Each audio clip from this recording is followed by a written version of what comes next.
Assalamualaikum warahmatullahi wabarakatuh. Selamat pagi anak-anak.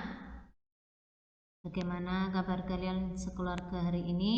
Alhamdulillah kita semua bisa bertemu kembali dalam keadaan sehat walafiat. Amin. Dan tak lupa pula kita baca dulu basmalah bersama-sama. Bismillahirrahmanirrahim.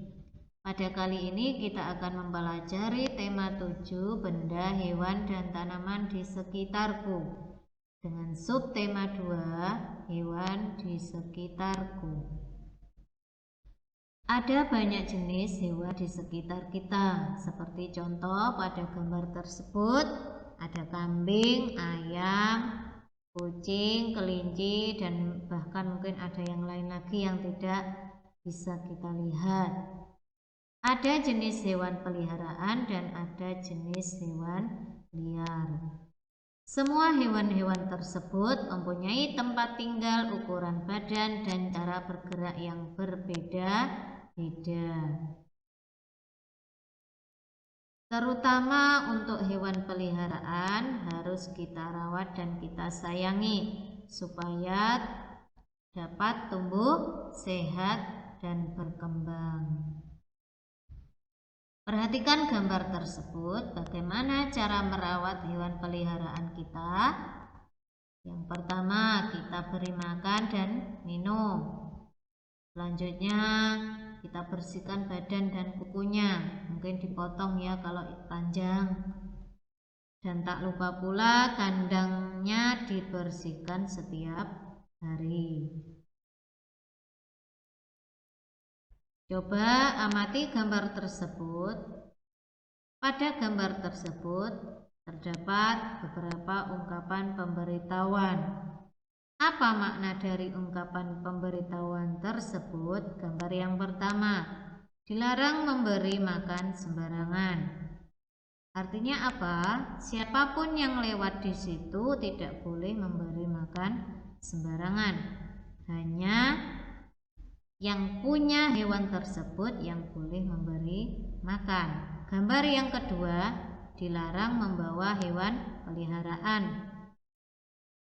Siapapun yang mau ke arah yang dituju, berarti orang tersebut tidak boleh membawa hewan peliharaan. Itu makna ungkapan pemberitahuan. Selanjutnya kita coba menirukan gerakan hewan. Yang pertama, gerak kelinci. Caranya, kedua tangan diletakkan di samping telinga, kaki sedikit ditekuk. Setelah itu melompat ke kanan satu langkah dan ke kiri satu langkah. Kepala menengok ke kiri satu kali dan ke kanan satu kali.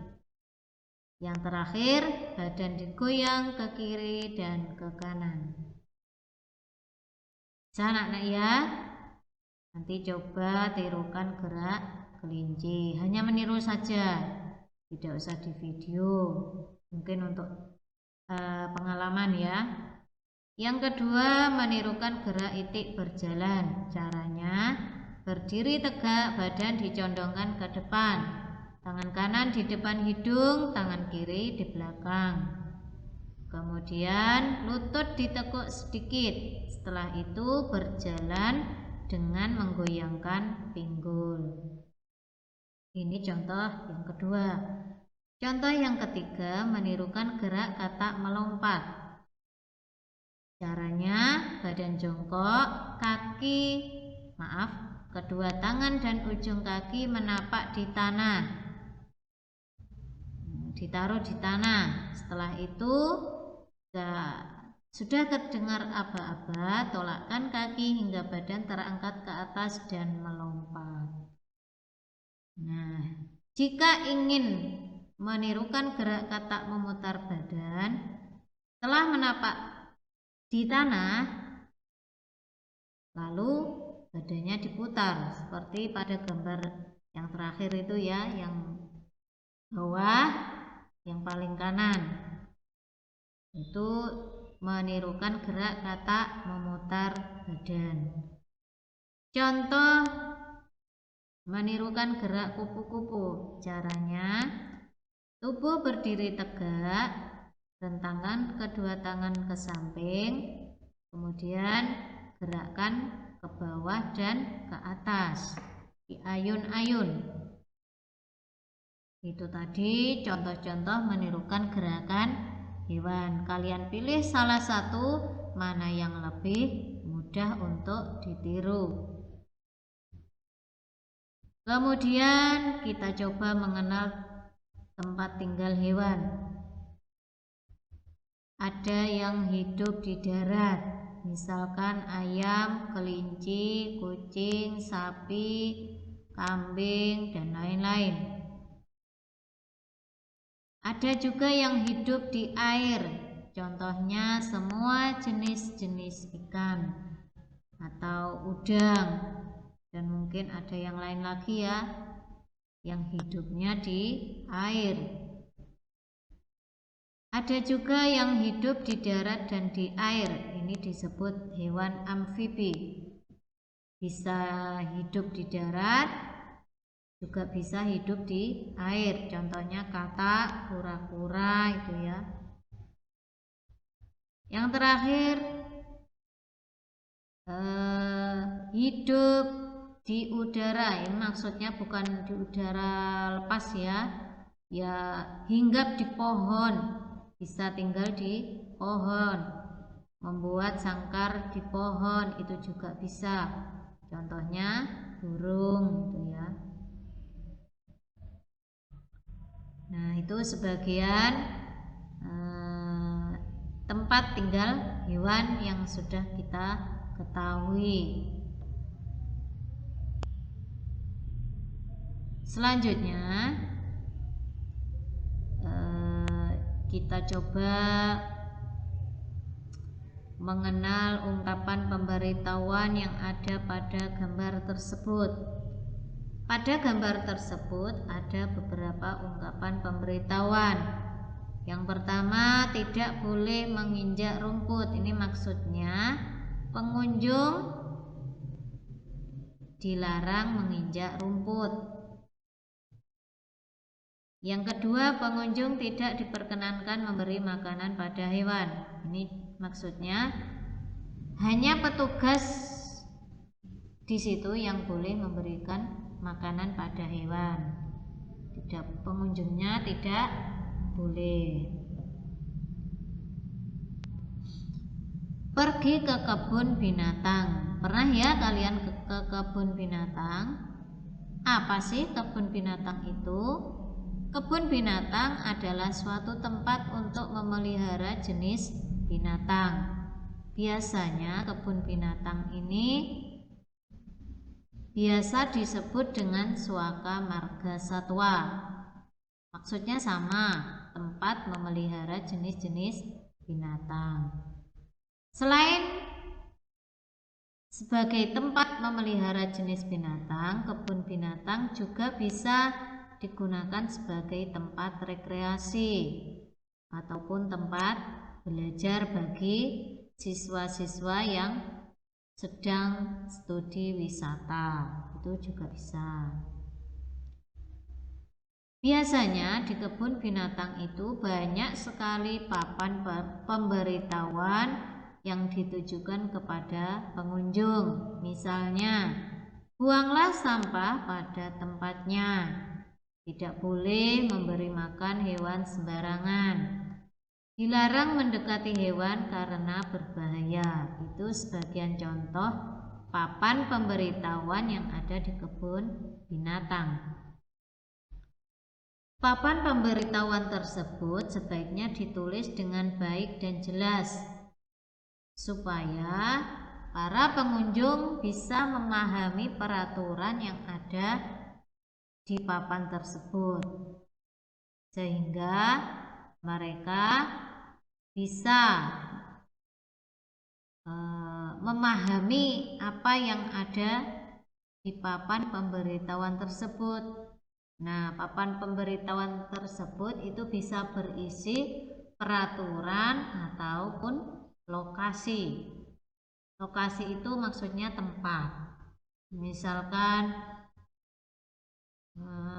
ular 10 meter misalkan, berarti juga ada tanda panahnya, misalkan ke kanan, berarti kita nanti berjalan ke arah ke kanan sepanjang 10 meter, misalkan seperti itu.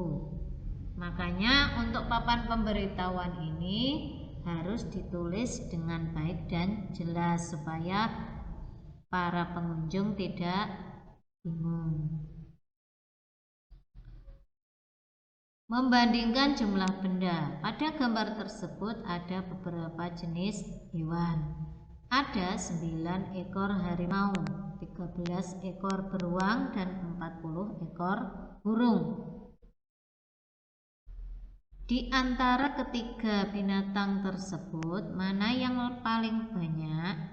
Yang paling banyak adalah burung karena jumlahnya 40. Yang paling sedikit harimau karena jumlahnya cuma 9. Kalau diurutkan dari yang paling banyak, berarti yang paling banyak dulu burung, beruang, dan harimau. Jika diurutkan dari yang paling sedikit, maka cukup dibalik saja, harimau, beruang, dan burung. Itu cara membandingkan jumlah benda. Jenis-jenis hewan.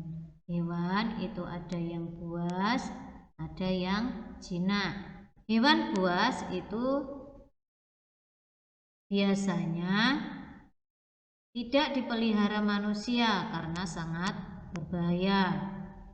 Biasanya suka makan daging, bahkan giginya taring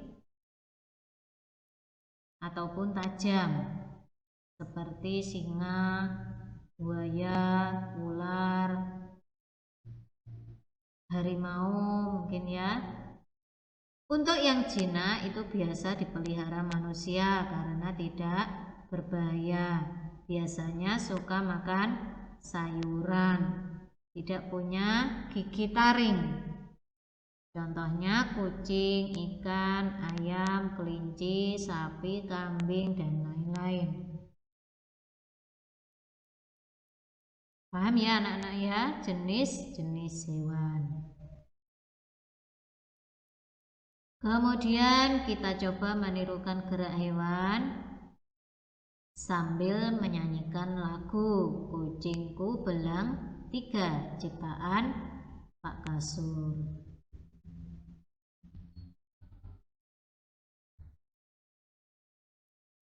Coba simak lagu berikut. Kucingku belang 3, sungguh manis rupanya. Meong-meong bunyinya, tanda lapar perutnya. Kucingku belang 3, sungguh manis rupanya. Meong-meong bunyinya, tanda lapar perutnya. Begitu ya. Kalau kucing sedang lapar berarti meong-meong bunyinya. Kucingnya meong-meong. Tandanya perutnya lapar, minta makan. Sekarang kita coba mengenal pemberitahuan yang ada dalam kemasan makanan hewan. Seperti contoh pada gambar tersebut.